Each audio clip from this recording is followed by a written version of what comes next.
Hi, this is Dennis with Second Chance Tackle. Today's project is going to be a Daiwa Silverspin 3-ball bearing reel, and this one kind of special. I think I previewed this in flea market finds. I actually purchased it for only $5.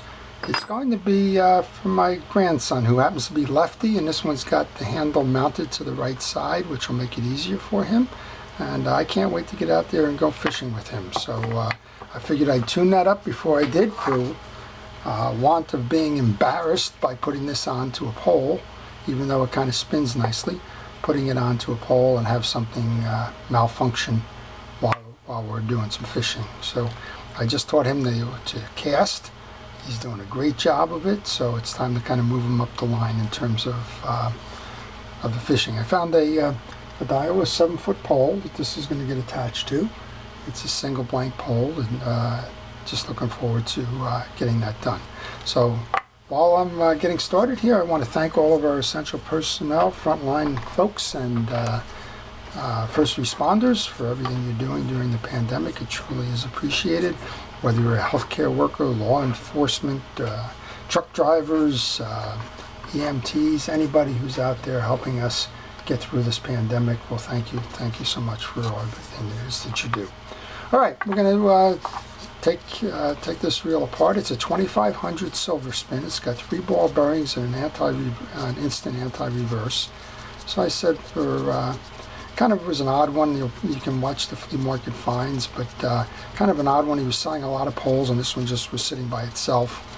And I bought a couple of the poles with reels on them, and the net price on this one wound up being $5. Like most of Daiwa's lower end reels today, this one's made in China, and it's kind of a mass market reel. It's not that expensive, and it is a top drag reel as opposed to some of the rear reel drags that are popular in the lower end. So I've taken the spool off. I've put those into my parts tray, and those of you that watch the video know it's the bottom of a milk jug, yes. And I wear a protective glove on my hand to keep the contaminants off of it. All right, there's a click ratchet and a shim washer for the spool. That goes into the parts tray. And let's see if this is a 14. Should be a 14 millimeter wrench that I need to take that off. Probably should have set this up ahead of time, but I never seem to get this right. I'm always surprised when I take those off. Okay. And I'm surprised again. Happens to be a 15. So you want to turn this both ways. Let's see which way is going to loosen it. This one's got a cap washer on it.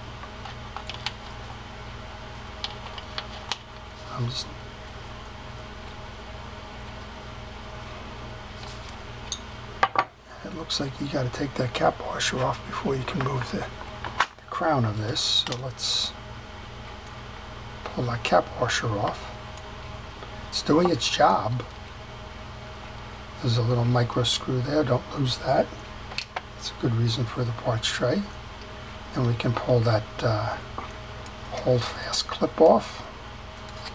And we can get down to business. And this is a traditional left side counterclockwise rotation for removing that. The top comes off. And we have an assembly here with a pinion gear held on by the 2 screws, and it does have an infinite anti-reverse on it. So we'll see what that does in a moment. But let's take the case off so that we can get the rest of the assembly out. There's a small screw on the bottom here that holds the bump guard on. The bump guard is called out because if you bang it against a pure wall or a side of a boat or what have you, that don't injure it. This little guy needs another micro screwdriver. It seems like you need one of everything to get this one done. Let's take that cap out. And we can remove the cap. I'm going to put that screw right back in the cap. I suspect that I'm going to see more of those little screws around. Then this one should just come out. I believe this one is hooked by this screw here. You can't get to the bottom screw, so I believe this is the next screw we want to take out. And I'm a little bit afraid because I'm looking inside here and I'm seeing a rusted screw. And I don't know why they do that. I do know why they do that. But they do pure steel instead of stainless. They'll hold that little plastic clip on. I think we're going to get lucky. We are. So that's a screw that holds the bump guard on. I used some WD-40 as you saw. That was my fear. There was a rusted top on it. And rusted tops tend to break off. All right, they're making me take everything off. This is quite a project for a low-end reel here, isn't it? They'll take the throw arm off for the override. It's going to have to come off the arm.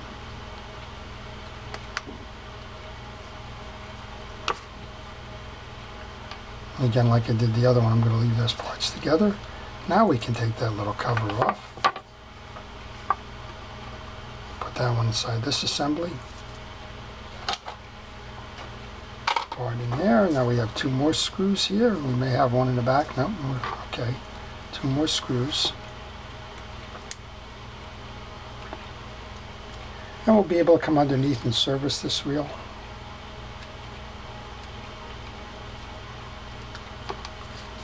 One, and then there's a flathead screw below, so you need to kind of pay attention here. We have a couple of long screws and we have a flat screw that's going to sit under the bump guard, and this is the other one that came off, or my side plate screws. Now we should be able to remove the side plate. Now this is what I suspected, and this is why I wanted to get this work done before I give it to him to go fishing. This reel's dry, so it's hasn't been serviced in a while, and that's kind of the idea here, is go ahead and do the servicing on this. And if you have one of these, you'll know how to service it as a result. Okay, I'm going to take those three side plate screws and just kind of nest them in a side plate here. Put them in my parts tray. I just removed the screw from the crosswind block that holds the axle shaft in. When I pull that axle shaft, I'm going to put that screw into it so I don't lose it there. And folks have different systems for keeping tracks of pieces and parts. Do what works best for you. Some folks like to line them off in the way they took them out. That's okay. If you want to just kind of checking here, I think I have the back bearing is, I believe it's stuck on here. Okay, so we just removed the main bearing. Again, you have to have this bar where you have that little notch in it. You don't have to take the bar out, but you need that notch there. Be careful of this spring. It tends to shoot. That's a tension spring for the bar. Just make sure it's nested in there. If you find it on the side somewhere, that's what it's about. We've got the Crosswind Gear out. We'll do a little bit of cleaning on that. There's some old grease in there. That's where the grease seems to have settled in this reel.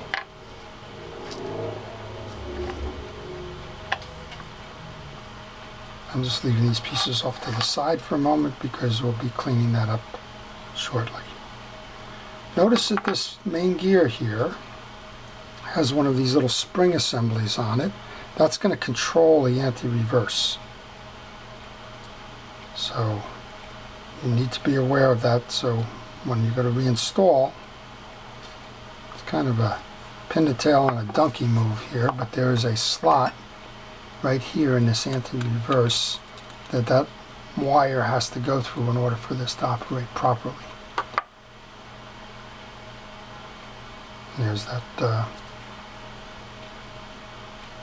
The little spring wants to come out. Okay, there's not much going on here. This is just a little tune-up. Everything's loose.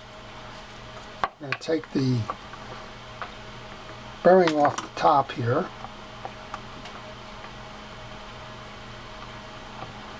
And we'll just give a surface to that. This is a kind of a lower end reel. It's got what I call pot metal for the gearing. It's not nothing fancy. But again, it's a lower end reel too. It's a 2500 series. You don't need a lot of horsepower with 2500. So you have your collar with the bearing. You have your shield here. It's not an instant anti-reverse. It's a toothed anti-reverse. It's run by that clicker below. And it's kind of a cast gearing, I'm going to guess. Alright, let's just put some lube onto this. It said ABS. I assumed that was instant anti-reverse. You know what they say about assuming. I was incorrect. Alright, I'm going to get some onto the shaft of the gear then. I'm going to just flush this bearing with some WD-40. Spin it. This isn't a carrier, but I'm going to spin it. Just to make sure it's clean.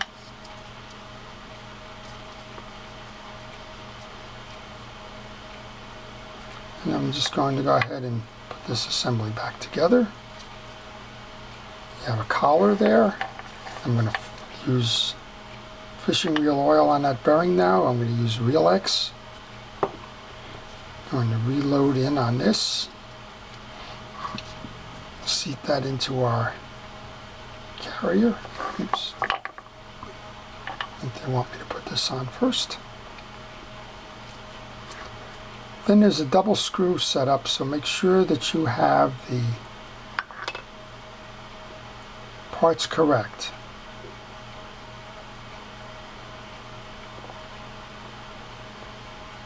So that it sits like that. Now we can grab those two screws that we took out. There's a stud and a screw on each side, so you're only going to find one screw cavity up top here.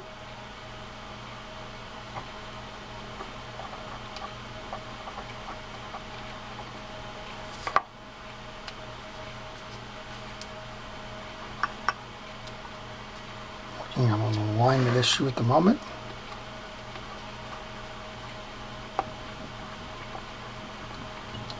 That one in first. Come back and do the other one.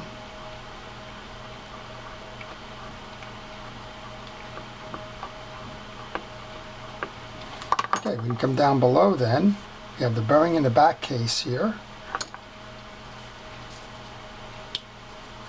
I'll make sure I get that oil. That's nice and clean. I've noticed before it's spinning easily. I'm going to flood the top bearing too while I'm at it. We have our Crosswind Gear. Let's go ahead and do the same here. We're going to just use fishing reel grease on the back of that. I'm also going to get some in the cavity there, and then we'll get some on the face here and on the teeth because it's got multi-purposes going here. When you go to install that, make sure that the prong or the stud and the Crosswind Gear is below. Main gear time. So we're going to make sure that this is clean. We have another cotton swab here just to get the last of that old grease off.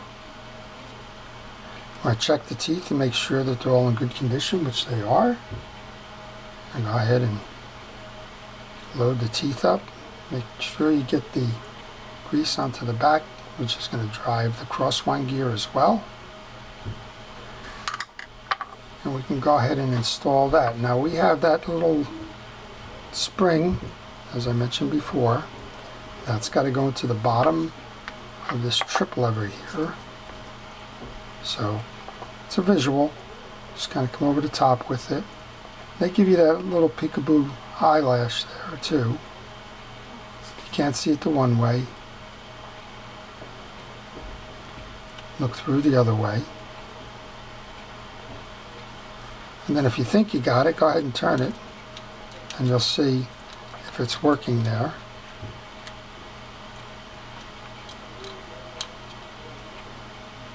Which it is. We can go ahead and take our crosswind block, lube that up.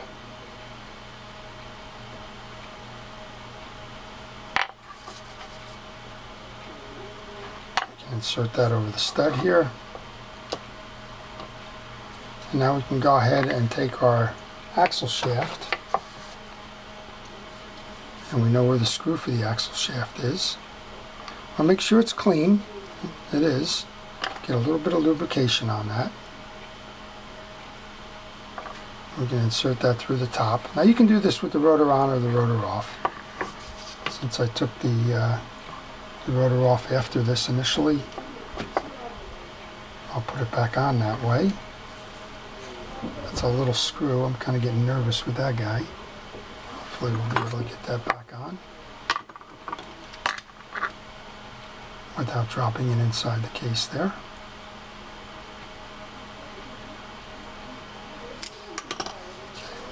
Should be able to turn that now. You'll see the anti-reverse is working, so we have the screw properly seated. We have this little bugaboo of a spring here that goes inside the case. I was pointing that out earlier. Let's get that in. It sits like that. We have two shim washers or bearing shields. They go on the main gear. And we have our bearing, which we've already flooded with oil. And we have our case. We have our case with our 3 screws. And all of this can be done without putting that rotor back on yet. So let's line that up. Make sure it snaps in nicely. Again, give it a turn. Make sure you didn't bind anything on the way in.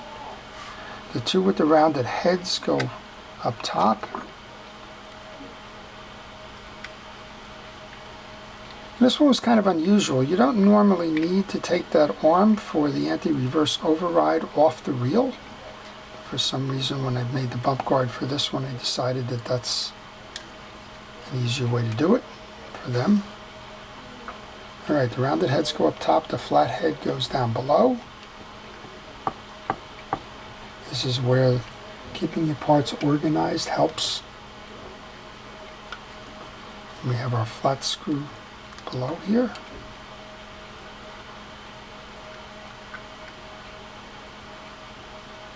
And my grandson is going to have a nice reel to work with here. And one set up for a left-hander. So there you go. Alright, first of the bump guards then. There's a little ridge that it sits on here. Make sure that all of that gets in there. Now I'm looking for one rusty topped screw. And the best you can do here, you're not going to save any more rust. The best you can just do is leave oil on it. Hopefully that'll be a rust preventative. Another drop in there. Now we need the bottom guard. The bottom guard has this little stud on it here. It's going to kind of hold the front face of this one in. Back face was held in with the screw. The bottom guard is going on here. It sits like that. The screw that I left in there, so that I didn't confuse it with the others.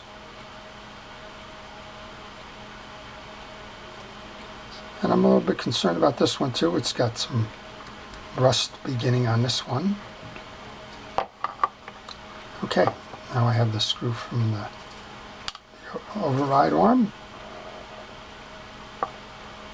That goes in next.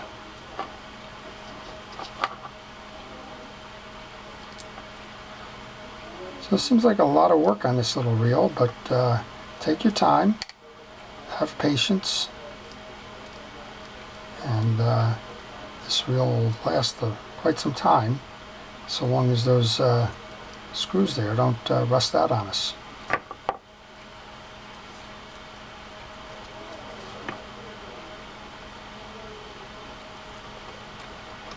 can go back up top and install this rotor. Let's check it again, make sure it's turning nicely, which it is. I would expect nothing other. I'm going to flip that switch, make sure we have the override going backwards, which we do. Forward, and it stops, doing what it should be doing. Okay, next up then, we're going to oil the bale. I just put a little bit of oil into the sides. If the bale is performing fine, it's no need to take it apart and look inside. If it's sticking, the first recommendation I have for a sticking bale generally is just to flush it with penetrating oil. Alright, cap washer next. We noted that came off on a traditional counterclockwise, so it goes on clockwise. Tighten this thing down, give it a whirl. It's doing nicely. Get that carrier, a little tie down clamp that was seated on this side here. One little bugaboo screw here, look out for this one.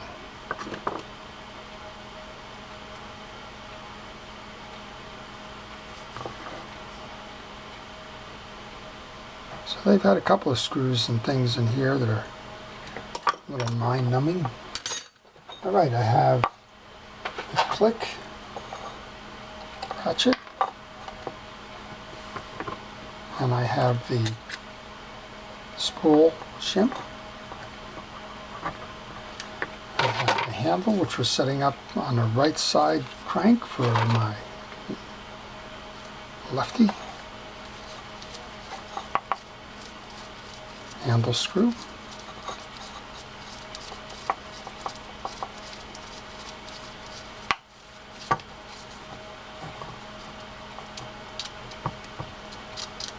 And then we'll just go check the drag washers. I don't expect much from the drag washers at all. It's a lighter reel, and this one nice and smoothly. He's going to enjoy that. Alright, just grab your pick and remove the clip. It's the retention ring for the drag stack. Let's see what we have in here. We have hard washers. So there's one in the bottom. These are hard washers. You don't need to do anything with them. I think when they design them, it's kind of the way they do. They figure most of the folks that are using this reel aren't going to be up for maintaining those drag washers. Right, hard washer. You should have two rounds and an eared, so it's a hard washer. It's the round or keyed washer next. Hard washer, make sure they're clean. The eared washer, these are all clean. Last of the hard washers. A little bit of grease up on the top on this one. Let's get that off of it. And then we can put that retention washer back in. Put the one side in the groove, work it around. If you're having trouble based on strength, you can put the 2 points in first.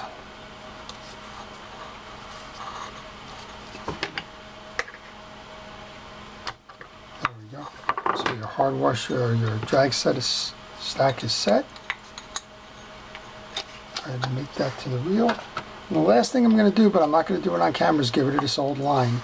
I can't say it enough times. If you're servicing a reel and you don't know the history of it, and I just bought this at a flea market, if you don't know the history of that line, don't take a chance.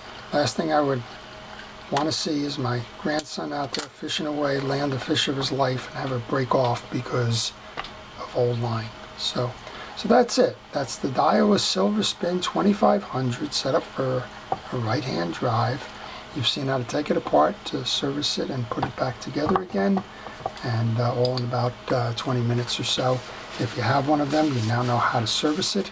If you are thinking of buying one, you know what goes underneath. It's 3 ball bearings. It's not a bad reel at all, and it's not the entry-level reel by any means.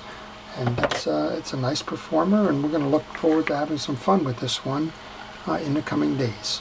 So if you've enjoyed it, please like it. If you want to see more, please subscribe. I can always use subscribers. That's what keeps my channel vibrant. If you have any comments about any fishing reels, any questions about them, doesn't have to be about this reel, just leave it in the comments section. I'll try and get an answer to you. And finally, if you have a reel that needs to be serviced or repaired and you're not up for doing it yourself, then contact me by email on the business card that follows, and I will give you the repair information. So this is Dennis with Second Chance Tackle. Thank you for watching.